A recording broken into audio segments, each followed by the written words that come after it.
Doctor صاحب یہ جو مجید بریگیڈ کو دہشت گرد گروپ قرار دیا جانا ہے، سفارتی محاذ کے اوپر آپ اس کو کتنا بڑی کامیابی دیکھتے ہیں؟ کیونکہ کچھ عرصہ پہلے تک ٹیرر فائنانس کے حوالے سے انہوں نے 100 کچھ شرائط ہمارے اوپر عائد کی ہوئی تھی، تو اب میں وہ دیکھتا ہوں پچھلے 7 8 9 10 سال کا سفر، تو اب مجھے لگتا ہے کہ یہ تو بڑی تبدیلی ہے۔ بسم اللہ الرحمن الرحیم۔ بہت شکریہ ملک صاحب۔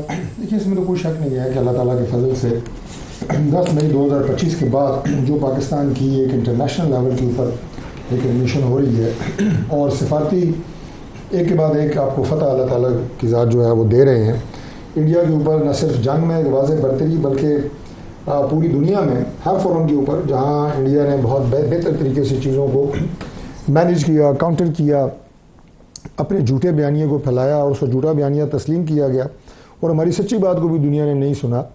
مسئلہ کشمیر کے حوالے سے وہ ایک انٹرنیشنل ایشو سے انڈیا نے کوشش کی کہ میں اسے ایک ریجنل ایشو بنا لوں، آج دوبارہ پھر وہ انٹرنیشنل ایشو بنا۔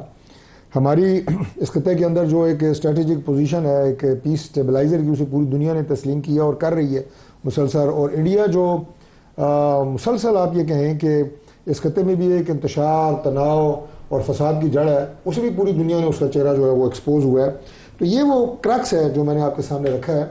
باقی جہاں تک بی ایل اے اور مجید بریگیڈ کی آپ نے بات کی ہے، تو یہ میں سمجھتا ہوں کہ پاکستان کی بہت بڑی فتح ہے، اور یہ فتح اس لحاظ سے ہے کہ یہ ہمارے موقف کی فتح ہے۔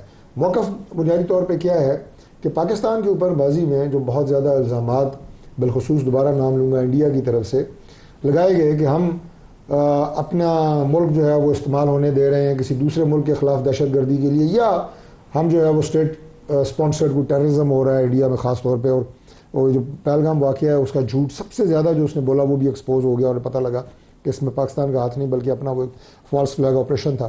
تو وہ جو بیانیہ تھا انڈیا کا، میں دوبارہ اس پہ آؤں گا، اس میں ہم اس لیے جیتے ہیں کہ آج پوری دنیا اس بات کو مان گئی ہے کہ پاکستان دہشت گردی کا شکار ملک ہے، اور انڈیا جو ہے وہ پاکستان کے اندر دہشت گردی کروا رہا ہے اپنی ان پراکسیز کے ذریعے، جن میں سے ایک بی ایل اے ہے اور اس کا ایک سب گروپ جو ہے وہ مجید بریگیڈ ہے۔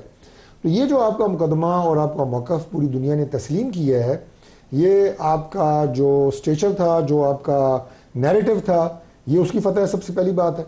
اور سب کو پتہ چلا ہے کہ بلوچستان میں باقاعدہ انڈیا کی طرف سے اسٹیٹ سپانسرڈ ٹیررزم پاکستان کی سرزمین پہ ہو رہا ہے، فنڈڈ بائی انڈیا، اور اب پوری دنیا جو ہے وہ ان دہشت گردوں کو، جو اس امن کے دشمن ہیں، جو پاکستان کی ریاست کے دشمن ہے، پاکستان کے عوام کے دشمن ہے سب سے بڑھ کے، ان کا سر کچلنے میں پوری دنیا آپ کے ساتھ کھڑی ہوگی۔ اور جب تک ایک دہشت گرد کا خاتمہ ہم کر نہیں لیں گے، نہ ہمارے ادارے، نہ ہماری افواج چین سے بیٹھیں گی، نہ ہماری انٹیلیجنس کے ادارے۔ اور اب جب بین الاقوامی طور پہ آپ کو یہ سپورٹ حاصل ہوئی ہے، تو میں سمجھتا ہوں کہ اس سے ہمیں نہ صرف پریکٹیکلی فائدہ ہوگا، بلکہ آپ کا جو نیریٹو تھا یا آپ کا جو اسپرٹ تھی اس جنگ سے لڑنے کی، اسے جو ہے فائدہ ملے گا۔ تو جو نیشنل ایکشن پلان کا بھی یہ ذکر کر رہے تھے، نیشنل ایکشن پلان 19-20 نکات ہم نے 20 پوائنٹس سے جو ایگری کیے تھے، اور آرمی پبلک سکول اٹیک کے بعد سیاسی قیادت بیٹھی تھی تو وہ پوائنٹس بن گئے تھے، فالو اپ بھی چلتا ہے اس کا، لیکن شاید اس کے اندر وہ جو ہمارا فوکس تھا نا، توجہ تھی، وہ کہیں اور ہٹ گئی ہوئی ہے، انٹینسٹی وہ رہی نہیں۔ اس کی بڑی مثال وہ ہے جب ہم نے ٹی ٹی پی کے لوگوں کو دوبارہ پاکستان نہ جانے دیا، جیلوں میں بند لوگوں کو چھوڑ دیا۔ اب دوبارہ آپ کے پاس اپرچونٹی ہے، لیکن آپ کو پولیٹیکل کنسنسس چاہیے، لازمی چاہیے، تاکہ ایک براڈ بیس پولیٹیکل اونرشپ ہو اس پروسیس۔ جی ملک صاحب، آپ نے بالکل صحیح بات کی ہے، بلکہ میں یہ کہوں گا کہ وہ کیا کہتے ہیں، ہٹ دا نیل آن ہز ہیڈ، بالکل آپ نے وہ والی بات کی ہے۔ لیکن بات یہ ہے کہ میرے بھائی ابھی شہریار افریدی صاحب نے بڑی خوبصورت باتیں کی ہیں، مجھے بڑی خوشی ہوئی ہے کہ لاکھ سیاسی اختلافات سیاسی جماعتوں میں رہیں، لیکن جب پاکستان کی بات ہوگی، پاکستان کے دفاع اور سلامتی کی بات ہوگی، تو ہمیں اکٹھے رہنا ہے۔ یہ اسپرٹ جو ہے یہ رہنی چاہیے سیاستدانوں میں۔ معذرت سے ماضی قریب میں ہم نے یہ دیکھا ہے کہ ہم اپنی سیاسی میدان میں ایک دوسرے کو چاروں شانے چت کرنے کے لیے ہم نے نہیں پرواہ کی کہ اس کا نقصان ریاست کو کتنا ہوگا، پاکستان کو، جو انہوں نے لفظ استعمال کیا خوبصورت ترین لفظ کہ دھرتی ماں کو اس کا کتنا نقصان ہوگا۔ ہم نے پولیٹیکل لڑائی کے اندر ہم اس بات کو بھول گئے اور اس کا نقصان ہوا۔ اب جو پولیٹیکل کنسنسس کی آپ نے بات کی ہے نا، میں ایک دو نقطے صرف ریلیونس کے لیے بتا رہا ہوں کہ انہوں نے کہا جی کہ آپریشن اور اس کے بعد ٹرائبل ایریا کے اندر جو ہے لوگوں کے اس کے اوپر تحفظات۔ پہلی بات تو میں یہ کلیئر کر دوں کہ فاٹا میں، کے پی میں کوئی نیا ملٹری آپریشن نہیں ہو رہا۔ ظاہر ہے جہاں پہ دہشت گردوں کی آماجگاہیں ہوتی ہیں، جہاں ان کے کیمپس ہوتے ہیں، سیف ہیونز جس کو آپ کہہ سکتے ہیں، وہیں پہ آپریشن ہوتا ہے، آپریشن مینس کہ ان کے خلاف کارروائی، نیا آپریشن بالکل نہیں ہے.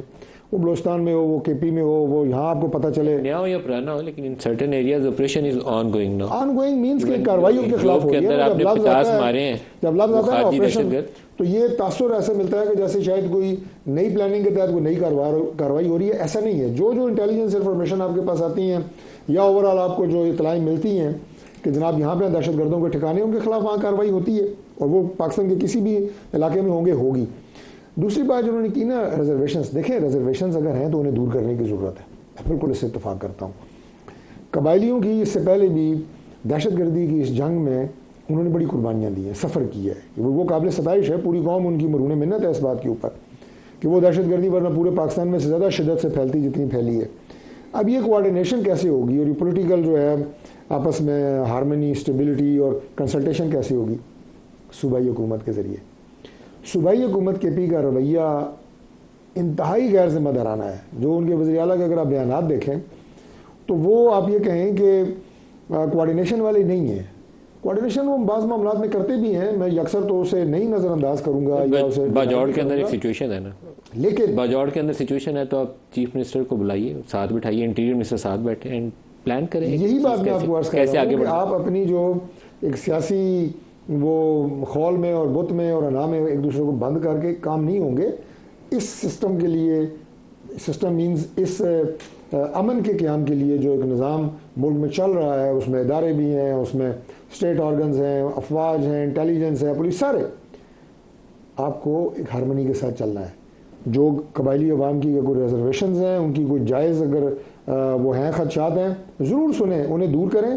ان کی عزت، جان اور مال کو پروٹیکٹ کرتے ہوئے دیکھیں کچھ حد تک مانا جا سکتا ہے کہ کولیٹرل ڈیمیج ہو سکتا ہے. اوور آل ان سب کو تحفظ دے کے دہشت گردوں کا خاتمہ کرنا. اور ابھی میں نے سنا ہے کہ بڑی ایک پازیٹیو ٹرائبل جو لوگ ہیں قبائلی، ان کی طرف سے بذریعہ جرگا سسٹم ایک سپورٹ جو ہے وہ ہماری لا انفورسنگ ایجنسیز کی طرف آ رہی ہے، اور وہ دہشت گردوں کو خود بھی پش کر رہے ہیں اپنے علاقوں سے باہر.